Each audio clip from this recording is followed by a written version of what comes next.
Bonjour à tous, bonjour à toutes, Anne-Marie avec vous aujourd'hui. Bonjour tout le monde, Gladys avec vous aujourd'hui, bienvenue sur notre chaîne YouTube. Un grand bonjour à toutes les personnes qui nous suivent, bienvenue à tous les nouveaux abonnés. Et aujourd'hui, cette vidéo-là prise dans l'instant, parce que il y a des informations qui nous sont transmises et que lorsqu'on les reçoit, il est plus peut-être aisé pour nous de vous les transmettre à travers une vidéo, là, directement dans l'instant. Alors, nous étions en train de regarder un petit peu les nouvelles de ce qui se passe actuellement en Europe et même ici en Suisse, où nous avons des mouvements dans certains corps de métier qui font face à des incohérences au niveau des lois et de ce qui leur est proposé et qui se mettent donc à manifester. Et en observant ça, parce que pour nous ici c'est encore assez soft, hein, dans le sens où ils intervertissent les panneaux des villes et des villages, c'est-à-dire qu'ils les mettent sans dessus dessous. À l'envers. Et à l'envers, et je trouve ça très joli parce que ça montre cette notion d'être sans dessus dessous. D'une manière très pacifique, mais qui en même temps interpelle les gens, s'ils voient les panneaux, bien entendu, parce qu'ils sont partout, ces panneaux qui sont mis sans dessus dessous, mais il faut encore les regarder. Ça, c'est une autre histoire. Mais enfin, nous étions dans ces, on peut dire, mouvements et manifestations anarchiques, et qui nous ont été ils nous ont dit hein, qu'il y aurait beaucoup de mouvements anarchiques, autant à l'extérieur qu'à l'intérieur de nous. Et ça nous avait interpellés de voir, mais comment ça se fait qu'à l'intérieur de moi, il y aurait des mouvements anarchiques. Et en voyant tous ces mouvements, je me suis dit, mais l'extérieur étant toujours le reflet d'un intérieur, actuellement à l'intérieur de nous, il doit y avoir des manifestations anarchiques qui se passent. Et ne comprenant pas trop le pourquoi, du comment et où, c'est là que j'ai vu que oui, lorsqu'il y a les douleurs, lorsqu'il y a des douleurs dans le corps, cela peut révéler une notion de manifestation anarchique de certaines de mes cellules qui, comme j'ai donné l'autorisation à l'esprit que je suis d'informer directement mes cellules, il y en a qui ne sont pas d'accord et qui résistent. Comme une partie de moi dans la psyché, certainement, dont je n'ai pas peut-être encore totalement conscience, est en train de résister à l'insu de mon plein gré. Et dans mon corps, ils m'ont vraiment montré qu'il y avait des cellules qui manifestaient leur, on va dire, mécontentement ou leur difficulté à vivre cette autorisation qui a été donnée à l'esprit que je suis de créer la forme, la nouvelle forme, et d'informer directement mes cellules de cette création. Est-ce qu'on peut dire que justement toutes ces cellules sont en colère, on va dire, entre guillemets, parce qu'elles étaient habituées au programme du mental qui leur en avait mis des couches et des couches et des couches, mais tout compte fait, dans ces couches-là, il y avait un certain confort. Oui, oui, je pense véritablement que dans les programmes que le mental a posés et imposés aux cellules de mon corps, il y a une notion, on va dire, de bof, c'est inconfort, mais dans cet inconfort, je m'y retrouve quand même. Et aujourd'hui, en levant les programmes, puisque l'expérimentation est terminée, l'évolution par l'expérimentation est terminée, les programmes ne fonctionneront plus et ne fonctionnent déjà plus. Il faut un temps pour qu'on s'en rende compte. Mais quand même, on voit qu'il y a des difficultés. Et ces difficultés doivent à l'intérieur être identiques. Ça veut dire qu'il y a des cellules qui veulent continuer à fonctionner un petit peu comme elles ont l'envie, c'est-à-dire sur la base de ce programme, mais qui n'est absolument pas les informations qu'elles reçoivent aujourd'hui de l'esprit que je suis, qui lui ne donne pas un programme, qui lui informe de la nouvelle D'un état, on pourrait dire. forme à créer. Donc là, on a également des difficultés. Et comme j'avais bien regardé le processus de la chenille qui se transforme en papillon, il y a quelque chose vraiment qui m'avait interpellée, c'est cette notion que dans la chrysalide, donc le papillon va se tourner dans toutes les La chenille. formes, la chenille va se tourner lorsqu'elle est encore chenille, elle se tourne, elle se contorsionne, elle crée cette espèce de cocon qui va créer la dernière mue, où la dernière mue se décolle, et du coup, c'est la chrysalide qui apparaît.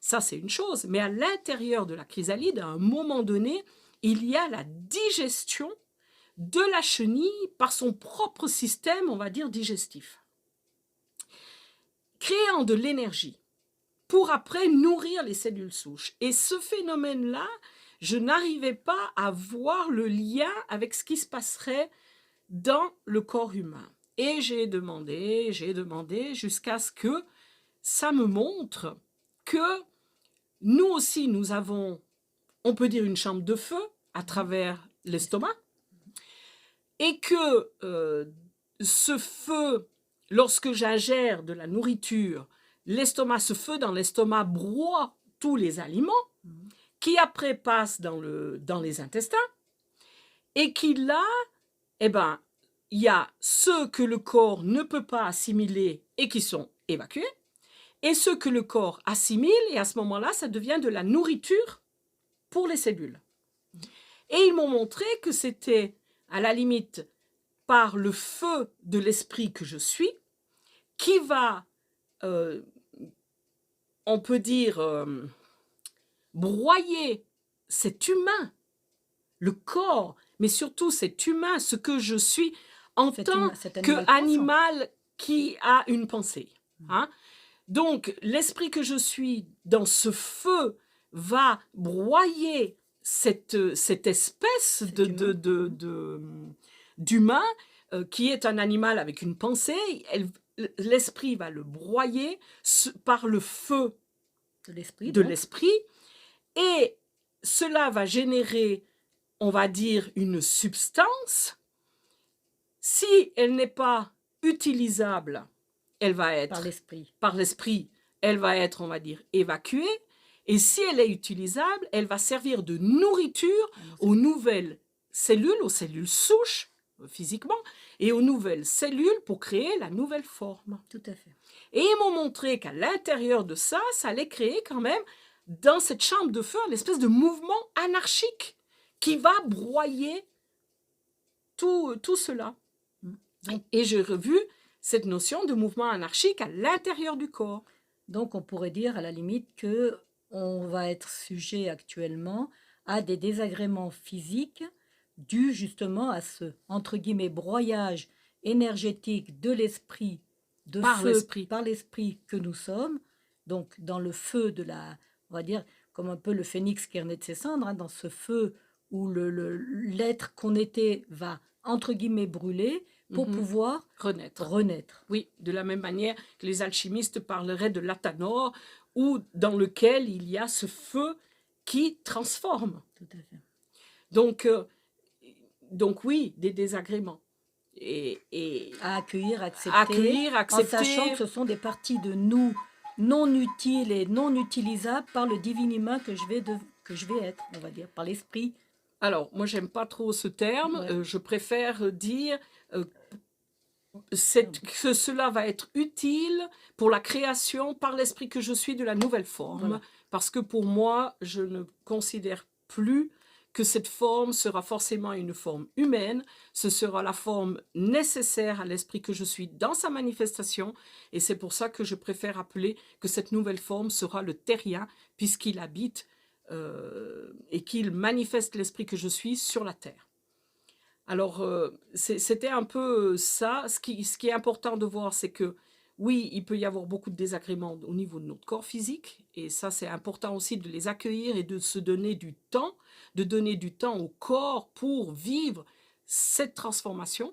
Est-ce qu'on peut dire aussi d'accompagner tout ce qui part, de laisser partir? Voilà, et de lâcher tout ce qui doit être lâché, parce que, comme il nous l'a été dit depuis pas mal de temps, il ne restera en vous que vous. Et vous ne pourrez, en guillemets, vous nourrir que de vous-même. Rien de l'extérieur ne pourra vous apporter quoi que ce soit. Et on est dans cette chrysalide à l'intérieur de laquelle la chenille se transforme par elle-même et pour elle-même, on peut dire. Il n'y a rien de l'extérieur qui vient l'aider. Et elle est en autarcie complète, on peut dire, hein, dans cette autonomie énergétique qui permet la transformation. Tout à fait. Donc c'est vraiment un phénomène là qui est important.